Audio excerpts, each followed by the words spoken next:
Om Swastiastu. Perkenalkan, nama saya Niketut Ariningsih, NIM 18130811018 dari program studi S1 Kimia. Pada kesempatan kali ini, saya akan membahas dari tes awal glikolisis sel ragi dan sel darah merah. Langsung saja ke nomor yang pertama, yaitu pada percobaan ini memiliki tujuan untuk mengamati proses glikolisis di dalam sel ragi dan sel darah merah, dan mengamati pengaruh inhibitor seperti fluorida dan arsenat terhadap proses glikolisis. Apa yang dimaksud dengan proses glikolisis? Apa perbedaan glikolisis pada sel ragi dengan yang terjadi pada sel darah manusia? Baik, jawabannya adalah glikolisis merupakan jalur utama dalam metabolisme karbohidrat untuk menghasilkan energi, dan glikolisis merupakan pemecahan D-glukosa yang dioksidasi menjadi piruvat yang kemudian dapat direduksi menjadi laktat. Nah, perbedaan dari glikolisis sel ragi dan glikolisis sel darah merah yaitu produk yang dihasilkan dalam sel ragi yaitu berupa etanol dan CO2, sedangkan pada sel darah merah produk yang dihasilkan yaitu asam laktat. Selanjutnya, soal nomor 2, glikolisis merupakan metabolisme. Jelaskan pembagian metabolisme ditinjau dari substrat makromolekul dalam tubuh manusia. Yang pertama, metabolisme karbohidrat mencakup penguraian atau yang sering disebut dengan katabolisme. Nah, sintesis atau yang sering disebut dengan anabolisme, dan perubahan bentuk dari karbohidrat dalam tubuh organisme. Bentuk karbohidrat yaitu glukosa akan diurai menjadi senyawa gula sederhana atau monosakarida. Yang kedua, metabolisme lemak adalah proses di mana asam lemak akan dicerna kemudian dipecahkan untuk menghasilkan energi atau disimpan di dalam tubuh sebagai cadangan energi. Nah, proses metabolisme lemak terjadi dalam usus dan dibantu oleh enzim lipase yang terkandung di dalam usus. Dan yang terakhir adalah metabolisme protein, merupakan proses kimia dan fisik yang mencakup pada perubahan anabolisme. Nah, protein menjadi asam amino dan penguraian atau sering disebut katabolisme asam amino pada protein. Selanjutnya, nomor 3, pada eksperimen metabolisme ini dilakukan pengamatan terhadap proses glikolisis yang terjadi di dalam sel ragi dan yang terjadi di dalam sel merah. Nah, pada manusia dan hewan, hasil akhir proses glikolisis anaerob adalah asam laktat, sedangkan pada sel ragi hasil akhirnya adalah etanol dan CO2. Jelaskan glikolisis glukosa sampai terbentuknya asam laktat. Nah, dapat dicermati juga pada gambar yang saya cantumkan, fermentasi asam laktat diawali dengan proses glikolisis yang mengkonversi glukosa menjadi 2 molekul asam piruvat dengan menghasilkan 2 ATP dan 2 NADH. Kemudian NADH diubah menjadi NAD+ saat pembentukan asam laktat dari asam piruvat. Fermentasi asam laktat tidak menghasilkan CO2 dan tidak ada tahap intermediat pembentukan asetaldehid seperti halnya pada fermentasi alkohol. Selanjutnya adalah nomor 4, tentukan jumlah energi dalam bentuk ATP pada proses pemecahan gula sampai terbentuknya fermentasi alkohol pada sel ragi. Nah, pada proses glikolisis sampai terbentuknya piruvat akan menghasilkan 8 ATP yang didapatkan dari 2 ATP dan 2 NADH. Selanjutnya, nomor 5. Pada glikolisis sel ragi dilakukan penetapan kadar glukosa melalui cara Volin-Wu dan O2-Loidin, serta dilakukan penetapan kadar etanol. Jelaskan perbedaan metode tersebut. Nah, penetapan kadar glukosa melalui cara Volin-Wu dapat dilakukan dengan penambahan larutan tembaga alkalis yang akan mereduksi ion kuprin menjadi senyawa kupro yang tidak dapat larut. Nah, ini menurut Jusman pada tahun 2013. Sedangkan penetapan kadar glukosa juga dilakukan dengan cara O2-Loidin, yaitu mereaksikan larutan sel ragi ke dalam asam asetat yang panas sehingga dapat dibentuk senyawa yang berwarna hijau, dan warna tersebut akan dilakukan pengukuran absorpsi menggunakan spektrofotometer UV vis dengan lambda 625 nanometer. Keenam, jelaskan cara perhitungan penentuan kadar etanol yang dihasilkan dari reaksi glikolisis sel ragi. Kadar etanol dengan rumus AB-AU per AS min AU dikali 0,5 dikali 0,5 dibagi 100 dikali 100 per 0,5 dikali 100 per 0,5 gram per dl. Nah, yang mana AB merupakan absorbensi blanko, AS absorbensi larutan standar, AU absorbensi dari larutan uji, dan 0,5 merupakan konstanta standar. Nomor 7, jelaskan langkah-langkah cara pembuatan larutan buffer dari KRP 0,5 m Krebs Ringer Phosphat Buffer pH 7,2 sampai 7,4. KRP buffer dibuat dengan yang pertama yaitu NaCl 1,5 m dengan rincian 87,66 gram NaCl dalam 1 liter Aquades, kemudian fosfat buffer pH 7,4, selanjutnya 0,5 m NaH2PO4 dikali 2H2O MW 156 dan 15,6 gram dalam 1 liter. Yang kedua, selanjutnya adalah 0,5 m Na2HPO4 kali 2H2O MW 178 minus 17,8 gram dalam 1 liter. Nah, tambahkan 19 ml dari campuran A ke dalam 81 ml campuran B. Diukur pH-nya sampai pH 7,4. Dan menggunakan KCl 0,15 m dan yang terakhir adalah 5,6 gram HCl dengan MW 74,56 dalam 500 ml air Aquades. Selanjutnya adalah nomor 8, pada langkah kerja glikolisis seragi dibutuhkan sebanyak 4 buah Erlenmeyer disiapkan dan diberikan tanda 1, 2, 3. Erlenmeyer 1 digunakan sebagai kontrol positif, Erlenmeyer 2 digunakan sebagai kontrol negatif, dan Erlenmeyer 3 digunakan untuk melihat pengaruh inhibitor. Jelaskan fungsi masing-masing alat yang digunakan. Nah, pada langkah kerja tersebut, alat yang digunakan adalah labu Erlenmeyer, yang mana berfungsi untuk mengukur dan menampung bahan-bahan yang akan dianalisa, dan sebagai tempat untuk mencampur bahan-bahan komposisi media.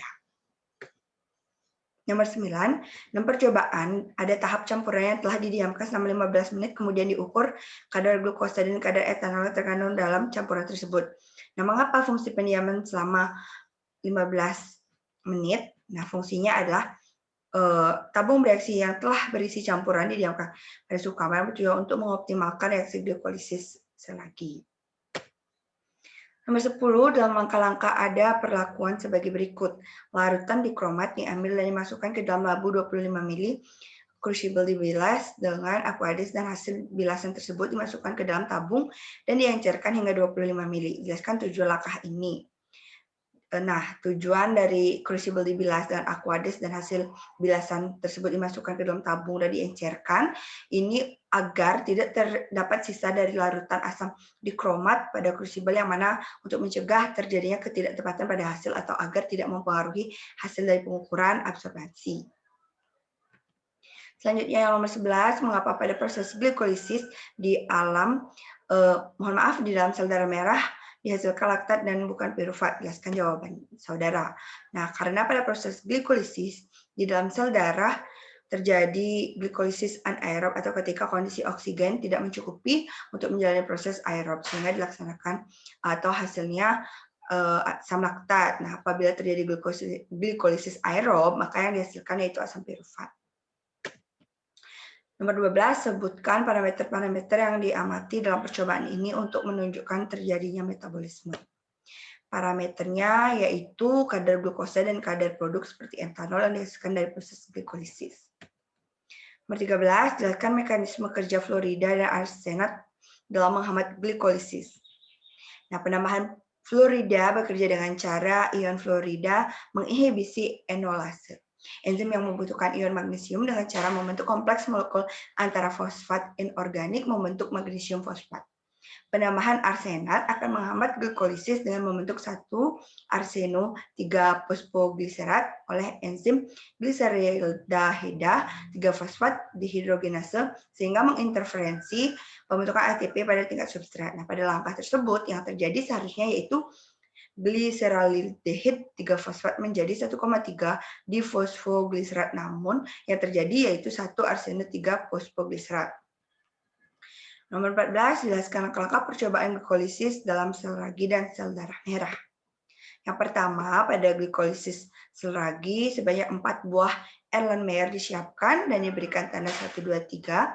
Erlenmeyer 1 digunakan sebagai kontrol positif, Erlenmeyer 2 digunakan sebagai kontrol negatif, dan Erlenmeyer 3 digunakan untuk melihat pengaruh inhibitor. Pada Erlenmeyer 1 dimasukkan suspensi ragi roti sebanyak 14 ml dan larutan glukosa 2% sebanyak 2 ml. Nah, kemudian Erlenmeyer 2 dimasukkan 14 ml suspensi ragi roti yang telah dididihkan dan larutan glukosa 2% sebanyak 2 mili, dan Erlenmeyer 3 dimasukkan suspensi ragi roti sebanyak 13,5 mili, larutan fluorida 0,5 mili, dan 2 mili larutan glukosa 2%. Erlenmeyer yang telah diisikan campuran dibolak-balik sebanyak 3 kali dan diamkan selama 15 menit dalam suhu kamar. Campuran yang telah didiamkan selama 15 menit ini kemudian diukur kadar glukosa dan kadar etanol yang terkandung dalam campuran tersebut. Nah, selanjutnya adalah glikolisis sel darah. Sebanyak 4 tabung reaksi disiapkan dan diberi tanda tabung 1, 2, 3, dan 4. Dalam hal ini, tabung 1 digunakan sebagai kontrol positif, tabung 2 sebagai kontrol negatif, dan 3 sebagai pengaruh inhibitor fluorida, dan 4 sebagai pengaruh inhibitor air senat. Pada tabung 1 dimasukkan sel darah merah sebanyak 0,5 mili dengan 50%, dapar KRP pH 7,4 sampai 7 mili. Tabung 2 dimasukkan sel darah merah 50% sebanyak 0,5 mili dengan dapar KRP pH 7,4 sebanyak 7 mili yang telah dididihkan selama 5 menit, dan tabung 3 dimasukkan sel darah merah 50% sebanyak 0,5 mili, dapar KRP pH 7,4 sebanyak 6,5 mili, dan tabung 4 dimasukkan sel darah merah 50% sebanyak 0,5 mili, dan dapar KRP pH 7,4 sebanyak 6,5 mili. Nah, setelah bercampur, didiamkan hingga terbentuk suspensi. Setelah terbentuk suspensi, tabung 3 ditambahkan sebanyak 0,5 mili larutan fluorida, dan tabung 4 ditambahkan larutan arsenat 0,5 mili, dan keempat tabung reaksi ditambahkan dengan 1 mili larutan glukosa 0,5%. Nah, campuran yang terbentuk dikeram dalam penaras air selama 30 menit dan dilakukan pengujian kadar glukosa pada keempat tabung dengan menggunakan metode Foulin-Wu yang sebelumnya filter yang dihasilkan dibebaskan dari protein. Nah, filtrat yang bebas dari protein dapat dibuat dengan aqueous yang dimasukkan ke dalam labu Erlenmeyer dan ditambahkan suspensi sel darah merah dan labu digoyangkan secara perlahan. Campuran ditambahkan dengan larutan tungstat 10% dan H2SO4 2/3N secara perlahan dengan labu yang digoyangkan secara perlahan. Labu Erlenmeyer ditutup dan didiamkan selama 10 menit sehingga larutan berwarna coklat. Larutan disaring dan difilter sehingga hasilnya dapat ditampung untuk dilakukan pengujian agar kadar glukosa dengan cara Foulin-Wu. Dan soal yang terakhir adalah jelaskan perbedaan antara glikolisis yang terjadi di dalam sel ragi dan dalam hal produk yang terbentuk dan enzim yang berperan. Dalam sel ragi, produk yang dihasilkan yaitu etanol dan CO2. Pada proses ini, enzim yang berperan yaitu enzim pirufat dekarboksilase yang berfungsi karboksilasi asam pirufat hasil glikolisis menjadi asetaldehid. Kemudian dengan adanya hidrogen terjadi pengurangan asetaldehid dengan enzim alkohol dihidrogenasi untuk membentuk etanol dan etil alkohol. Nah, sedangkan glikolisis sel darah merah, produk yang dihasilkan yaitu asam laktat dan enzim yang berperan yaitu enzim hidrogenase laktat. Baik, terima kasih. Demikian video pembahasan yang saya buat. Saya akhiri dengan para mesanti. Om Santi, Santi, Santi, Om.